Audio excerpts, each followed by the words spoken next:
పెళ్లి జరిగి సరిగ్గా ఒక సంవత్సరం గూడా కాకుండానే దుర్మార్గుడు చక్కగా ఉన్న అమ్మాయిని తిరిగి రాని లోకాలకు పంపించేసాడు.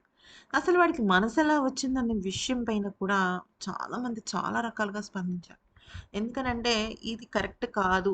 ఇది అసలు సరైన పద్ధతి కాదు అని చెప్పాల్సిన తల్లే నువ్వు ఆ పిల్ల విషయంలో మొండిగా లేకపోతే నీకు రావాల్సిన డబ్బులు రావు అంటూ చెప్పడంతో ఇక చేసేది లేక ఇ అంత దారుణానికి పాల్పడ్డాడు. ఫ్రెండ్స్ ఇక్కడ మనం గమనించాల్సిన విషయం ఏంటంటే, ఇక్కడ పోలీసుల దగ్గర ఈ దుర్మార్గుడు మరొక నిజం బయటపెట్టినట్టు తెలుస్తోంది. వైష్ణవితో పెళ్ళికి ముందు ఈ వీడు ఎవరైతే ఉన్నాడో హరిబాబు, వాళ్ళ అమ్మ వాళ్ళు రూ. 10,00,000 డిమాండ్ చేసినట్టు తెలుస్తుంది వరకట్నం కింద. అసలు వరకట్నం అనేది తప్పు విషయం. సరే ఓకే. మనం ప్రాక్టికల్‌గా మాట్లాడుకోవాలి కాబట్టి కొంతమంది కొన్ని రకాల కమ్యూనిటీస్‌లో ఇస్తారు. కొన్ని కమ్యూనిటీస్‌లో ఇవ్వరు. అలా రకరకాలుగా నడుస్తూ ఉంది. అంటే దానికి సంబంధించి ఏమి చాలా లోతుగా చెప్పలేం గానీ, విషయం ఏంటి అంటే ఏదైతే ఈ ఈ రూ. 10,00,000 ఇవ్వాలి అని హరిబాబు వాళ్ళ అమ్మ పట్టుపెట్టిందో, ఆ సమయంలో వైష్ణవి వాళ్ళ అమ్మ, అలాగే వైష్ణవి కుటుంబ సభ్యులు ఒకటే చెప్పారు. అంత మేము ఇచ్చుకోలేమమ్మా. మీకిష్టం ఉంటేనే పెళ్లి చేసుకోండి. లేకపోతే లేదు. అసలు మా అమ్మాయికి ఇప్పుడప్పుడే పెళ్లి చేయాలని కూడా మేము అనుకోవటం లేదు. మా అమ్మాయికి కూడా ఈ పెళ్లి ఇష్టం లేదు. మీరెందుకని ఈ రకంగా ఇబ్బంది పెడుతున్నారు? ప్లీజ్ వదిలేసేయండి అంటే, ఈ హరిబాబు అనేవాడు విషం తీసుకొచ్చి నేను విషం తాగి సస్తా అని చెప్పి బెదిరించిన సందర్భాలు కూడా ఉన్నాయి. సరే ఆలోచించారు. ఇంకా ఏమన్నారంటే, రూ. 5,00,000 ఇస్తామన్నాం కదా! దానికి తోడు మా అమ్మాయికి మేము భూమి ఇచ్చుకుంటాము అని చెప్పి చెప్పడము జరిగింది. అంత అయిన తర్వాత సరే అని ఈ హరిబాబు ఒప్పుకున్నాడు గానీ, హరిబాబు తల్లిదండ్రులైతే ఒప్పుకోలేదు. అయితే కొన్నాళ్ళు బానే సాగింది.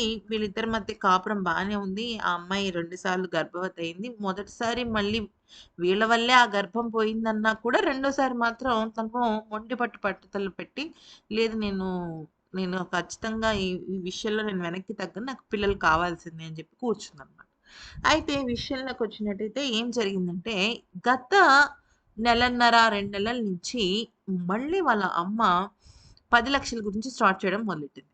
అయితే ఆల్రెడీ వీళ్ళ పెళ్ళైపోయి సంవత్సర కాలం అవుతున్న సందర్భంలో ఈ హరిబాబుకు కూడా అంటే వీడు ఏమి రియల్ లవ్ ఏం చేయలేదు. వీడు కూడా ఆ అమ్మాయి అందాన్ని, ఆ అమ్మాయి ఆస్తిని చూసి ఇష్టపడ్డాడు.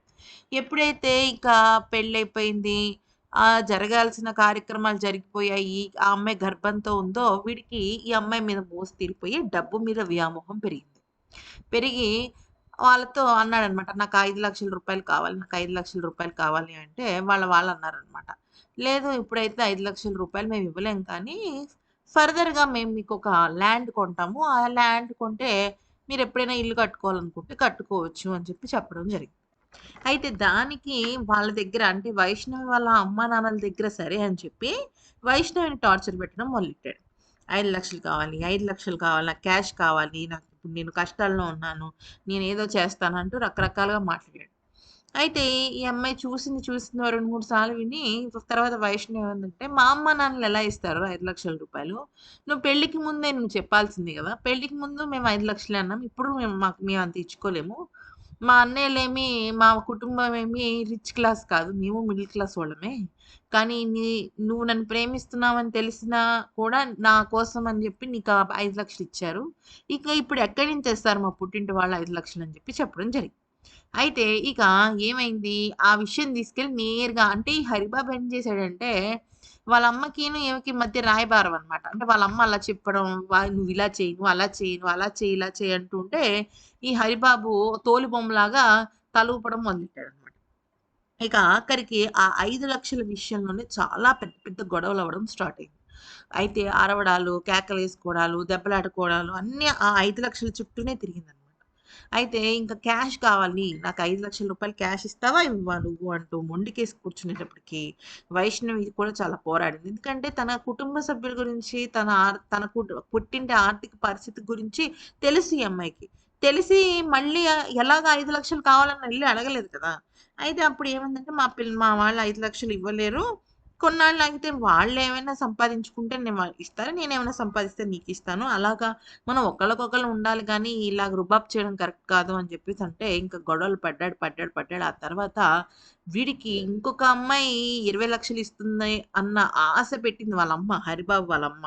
దాంతో ఈ అమ్మాయిని చంపితే కానీ ఇది దూరం అవ్వదు అనుకున్నాడో ఏమో మరి. ఇంక మొత్తానికైతే మాత్రం ఆమెను కడ తెర్చేసాడనమాట. దుర్మార్గుడనే చెప్పుకోవాలి. కన్న బిడ్డని గూడా చూడకుండా కడుపులో కసాయితనంగా పొడిచేసాడు కడుపులో. ఇంతకు మించిన దుర్మార్గం ఉంటది ఫ్రెండ్స్.